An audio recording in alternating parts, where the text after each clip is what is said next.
We are at the Old Montana Prison and Auto Museum in Deer Lodge, Montana this morning. They opened just a few minutes ago. We're still in the parking lot. We're going to start with the trains from the old Milwaukee Road. That's part of the museum. What we got? Well, we got a county history museum. We got the Frontier Museum. It's all included. It's actually in the Montana prison, which was, I think I've seen 108 years old or something. We're going to go see what we can find. The Milwaukee Road connected Chicago to Seattle, and they've got two of their engines here. I will tell you that we are big steam engine fans, but we do like these old locomotives too. Just don't know a lot about them. The GE Electric on this one. These things are massive. Please leave a comment below. Let me know if you like the way we're showing these videos that we're doing, the way I'm presenting things, the way I'm putting them together. We would just love some feedback from you.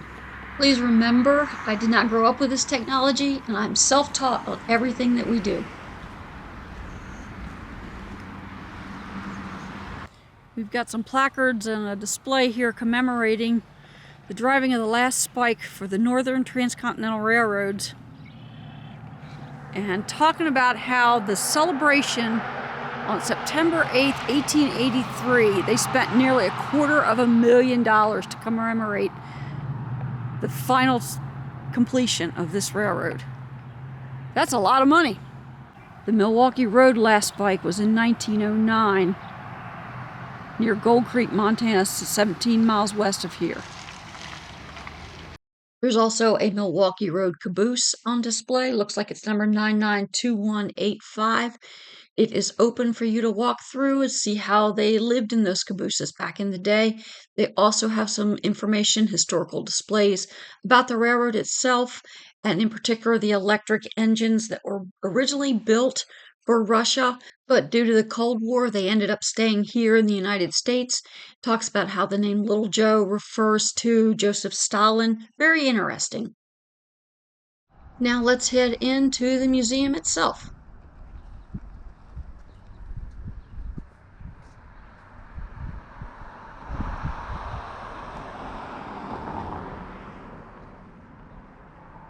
We're going to start our day in the Auto Museum portion. What is that one?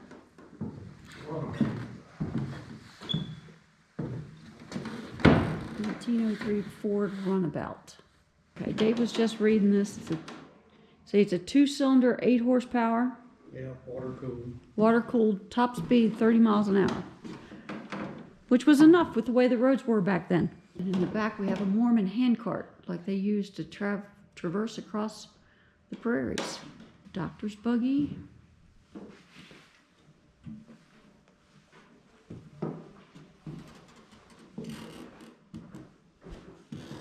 So this is a replica of an 1886 Benz, which is considered to be the first automobile in history.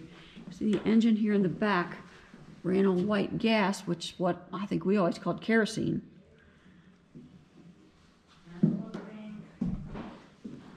One wheel in the front, steered with a hand crank. But you got to start somewhere. So this was the first car in Big Hole in 1911. The Big Hole Basin. Yeah, like big cigars, doesn't it? In front of the first newspaper. So this picture is the picture of the first car in front of the first newspaper. Cadillac.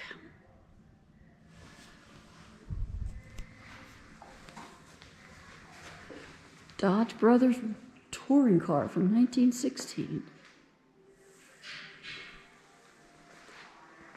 Ford Model T. Some pretty rare cars here that I've never heard of in Oakland. Yeah. Touring convertible. 2014 Detroit Electric. Oh, nice. Whole 80 miles there, but they did in one test go 211. What year?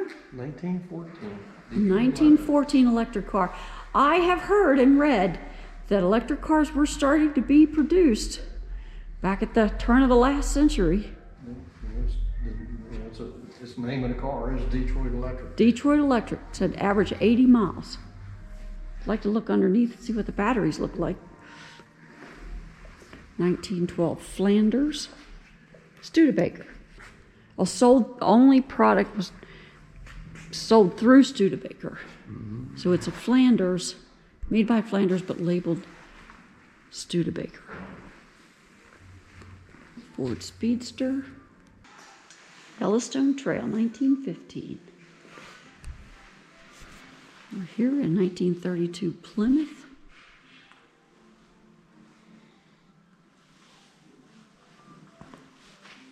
$1929 Hudson. That's pretty.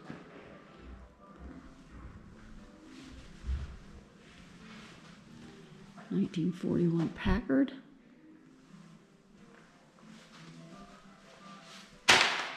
$1932 Chrysler convertible. And a 1932 Studebaker. Revolutionized the automobile industry with its synchro mesh transmission and advanced suspension system. Luxury.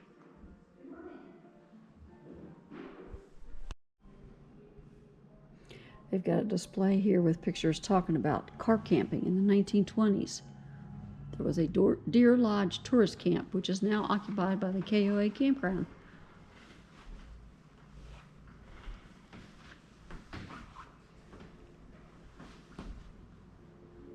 (1920s) styled Maca tractor, supposed to convert a Model T into a tractor. Poor man's tractor. Says they were not very successful. Did not work as well as they thought. So basically, you got some steel rims on the back. I don't know what else was included. It doesn't really say. But it didn't work as well as it was designed. Very rare piece. 1917 Ford Model T center door sedan.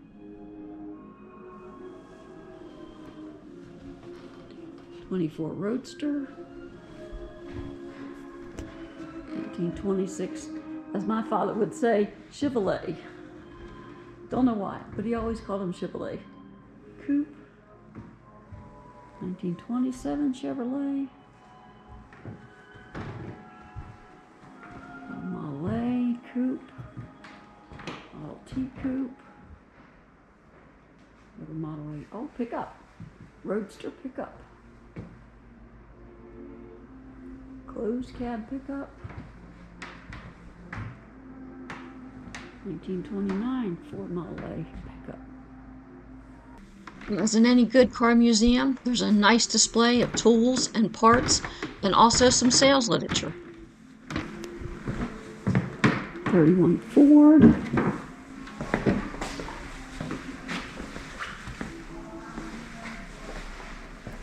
Chevrolet Roadster.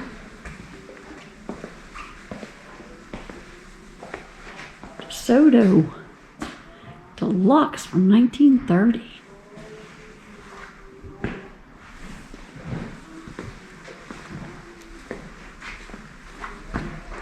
Cabriolet convertible Ford, 1931. Another Roadster. Two-door Model A.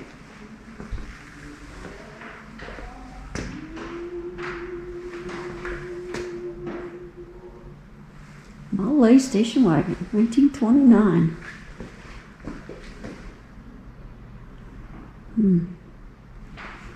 Model A special coupe.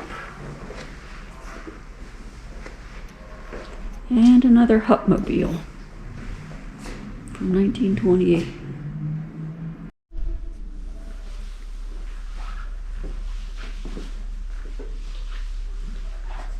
Green truck.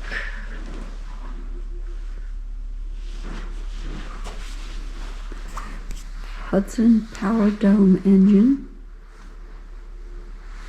And international grain truck.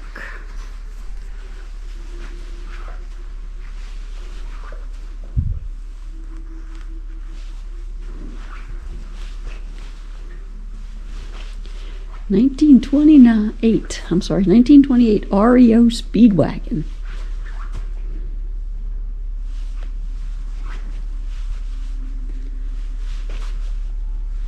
1934 Chevy. Wow. And a 1946 Chevy.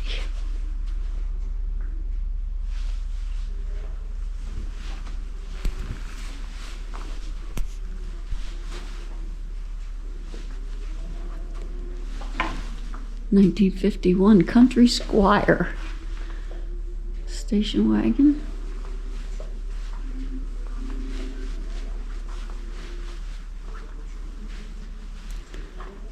(1938) Ford station wagon.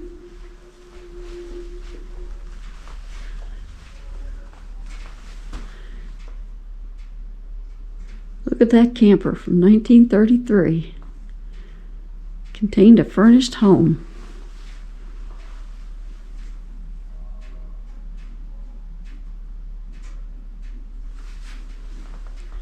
Buick Roadster from 1939. 36 Buick Special Coupe.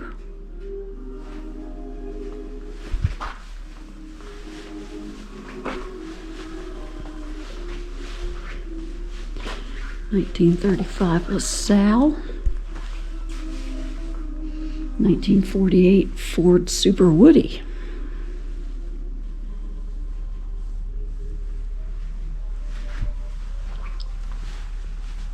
(1942) Chevrolet Coupe.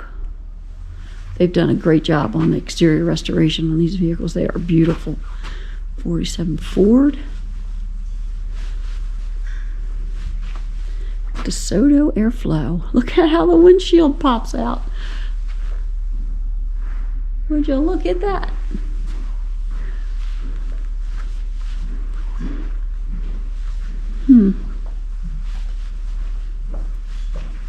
Buick Limousine from 1937.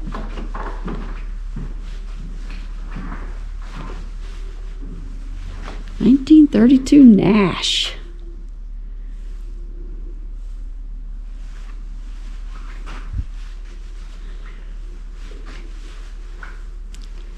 (1932) Franklin Airman from Syracuse, New York. Made through 1934, Franklin automobiles competed with other upscale automobiles of the time. Even during the Great Depression, this vehicle was priced in the thousands of dollars when other vehicles were being priced between $500 and $600. It says the Franklin Airman eventually became a favorite vehicle with the organized crime rings, since law enforcement would try to disable the vehicle by shooting at its radiator, which the Airman did not have. 1946 Lincoln convertible. 1941 Lincoln Continental Cabriolet. Another Hudson back there, 1949. 1951 Packard.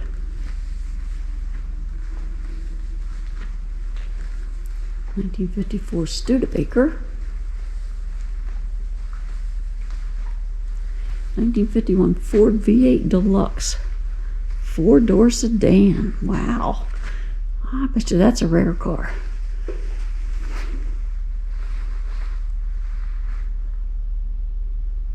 First year they offered an automatic transmission called the Ford-O-Matic.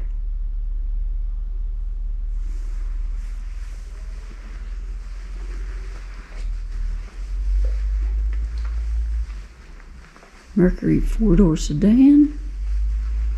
That's one of those that the doors swing 2 different directions. Pontiac Chieftain Coupe. 48 Plymouth Special Deluxe.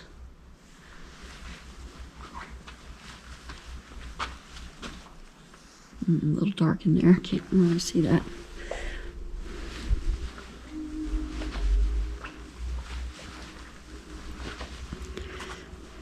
(1950) Studebaker.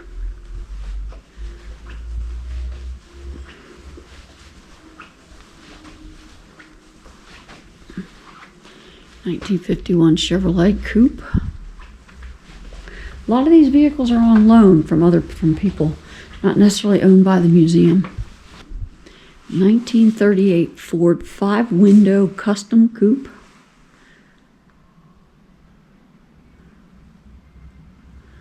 This particular one's got a Buick Grand National 3.8 liter turbocharged V8 engine. I like the red one. 1938 custom Ford coupe. 1933 3-window coupe. Over here we've got some Ski-Doos. 1955 Ford mainline coupe. Oh.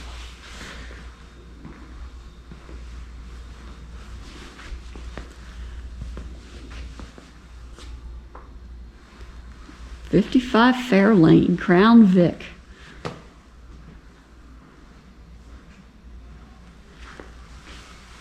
Fairlane Sunliner convertible.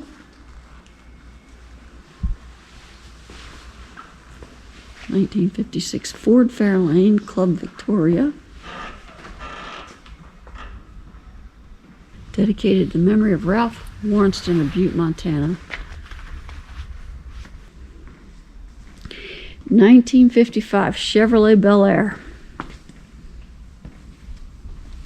Got a couple of them here. The next one's a convertible.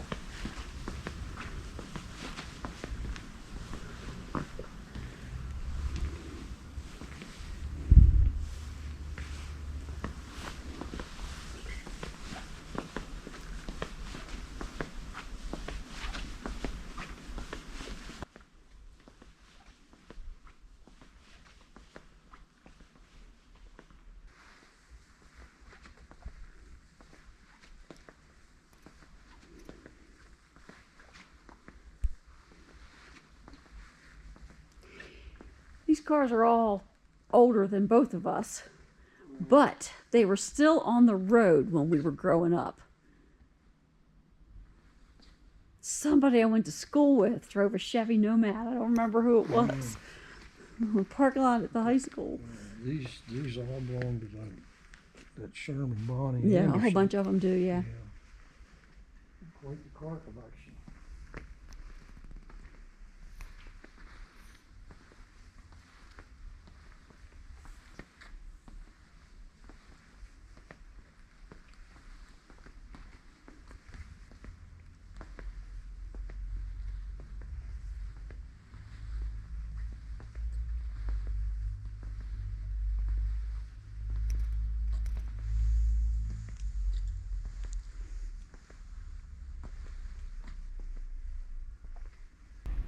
'21 Shelby Super Snake F-150 powered by a Whippy supercharged 5.0-liter Coyote V8 engine producing 775 horsepower, mated to a 10-speed automatic.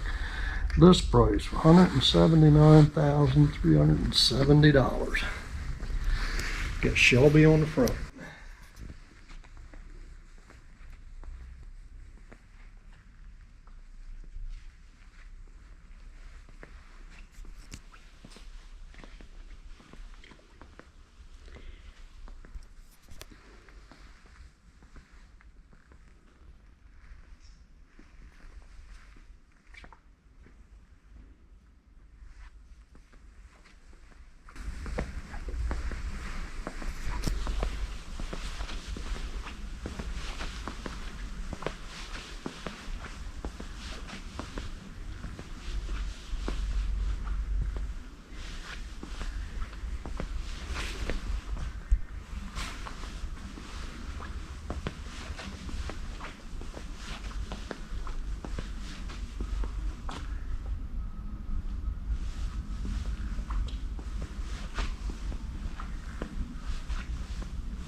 We're here in the middle, might be a little hard to see. We've got a 1955 Ford pickup.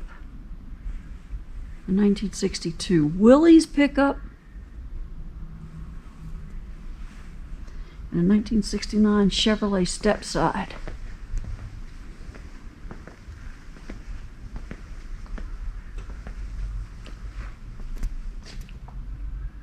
Look at that old Willys.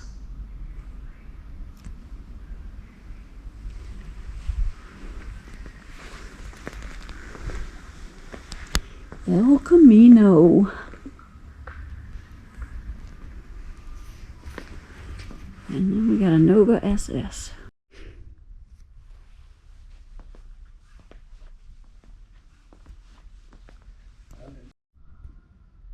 Manufactured by the British Small Arms Company in 1969. When we got into this part of the museum, they had music playing, and because of copyright infringement, I can't let that play in the video. But I will tell you the ones that I called out as we were walking here. We've got a Super Bee, 1969. And then, of course, you'll recognize the Barracuda.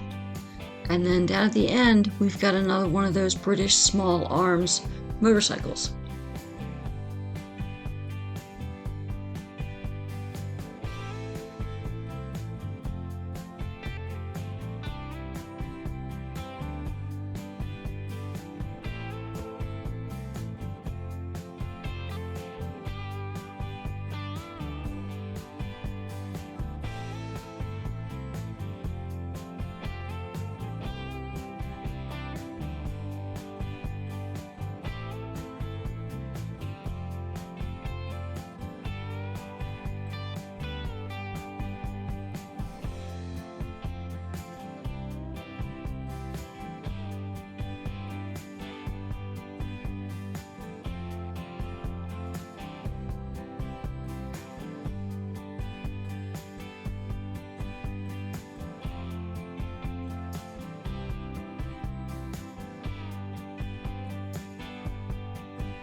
Here we have a 1974 city car produced in Florida.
And this one was used in the Mad Max Road Warrior movie.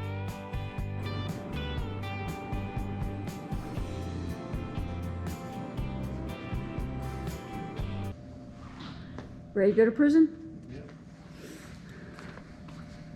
Check back next time when we tour the prison and the other museums, all included in the one ticket. And as always, let's keep rolling.